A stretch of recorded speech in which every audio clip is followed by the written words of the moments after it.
Hoy vamos a hablar de Pierre Bourdieu. Él es un sociólogo muy reconocido. Nació en el año 1940 y falleció en el año 2002. Él creía a la sociedad como una ciencia como cualquier otra, ya que todas ellas compartían las mismas leyes. Por ejemplo, el hecho de explicar un gran número de hechos empíricamente comprobables. Una de las preguntas que él trata de explicar es si lo que hacemos es el resultado de fuerzas sociales que nos dirigen. Para algunos es una gigantesca ola que nos arrastra. En cambio, para otros somos nosotros los únicos navegantes que deciden a dónde ir. Mientras que para Pierre Bourdieu las olas y las mareas existen, pero también el navegante que lucha contra ellas.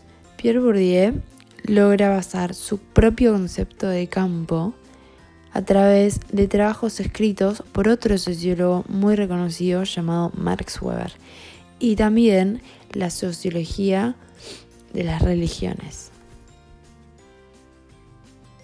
Al mismo tiempo, tras haber creado este nuevo y propio concepto de campo, Pierre Bourdieu logra entender cómo la estructura social y el agente, quien vendría a ser cada uno de nosotros que formamos parte de un propio campo, se interrelacionan mutuamente.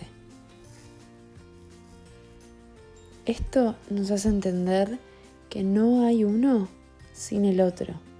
Según esta estructura social, Pierre Bourdieu logra diferenciar distintas formas de capital. Principalmente logramos diferenciar el capital económico.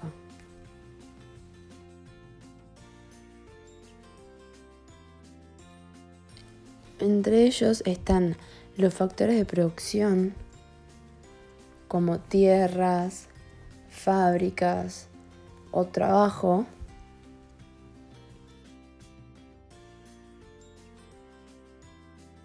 Por otro lado, lo que podemos diferenciar como bienes, es decir, propiedades, autos y todo lo que nos pertenezca a nosotros mismos. Y por último, todos los ingresos que obtengamos, es decir, por ejemplo, todo el dinero que obtengamos a través de nuestros salarios, por ejemplo. También se encuentra el capital social, que es un conjunto de relaciones y dependen mucho de tus contactos, de tus conocidos, de tus familiares y de todo aquello que envuelva las relaciones sociales.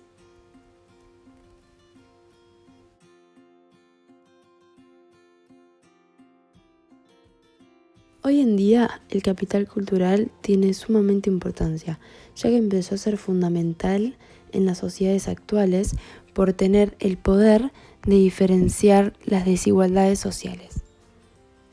Este capital se diferencia en 3 tipos. Primero, el bien incorporado, que es, por ejemplo, la capacidad que tiene el ser humano de hablar en público.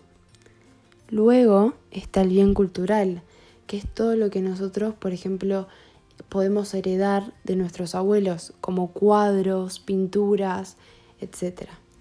Y por último está el bien institucionalizado, que son títulos académicos y hoy en día es el más importante, ya que incluyen calificaciones, aptitudes intelectuales, etc. Por último, y no menos importante, está el capital global, que es la sumatoria de todos los distintos tipos de capital.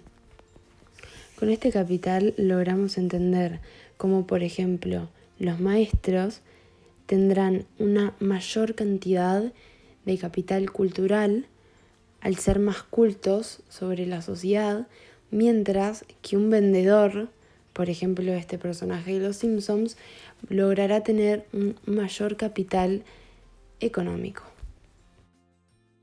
Retomamos nuevamente el concepto de sociedad como conjunto de campos según Pierre Bourdieu.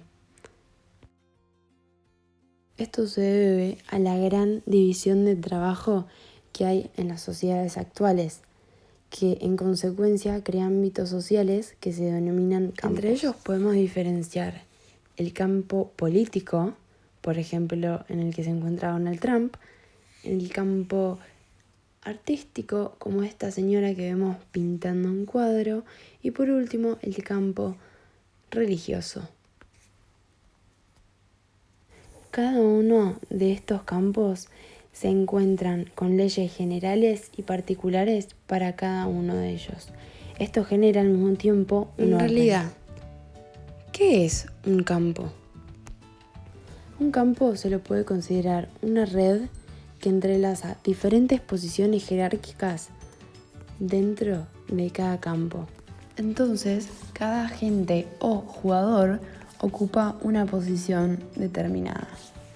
Estas posiciones son determinadas dependiendo a las leyes del juego, a la posición de capital de cada agente y a este mismo agente y sus relaciones con otros mismos. A cada campo le corresponde un hábitus. ¿Qué es un hábitus? Bueno, el hábitus es la capacidad de pensar, de actuar o de sentir para cada determinado agente. Cada una de estas características son las que luego van a producir al individuo y lo van a diferenciar entre cada uno de ellos. Al mismo tiempo le impone valores y le impone las reglas de la sociedad y de su grupo social. Todo esto es lo que luego el individuo va a considerar natural en su forma de vivir.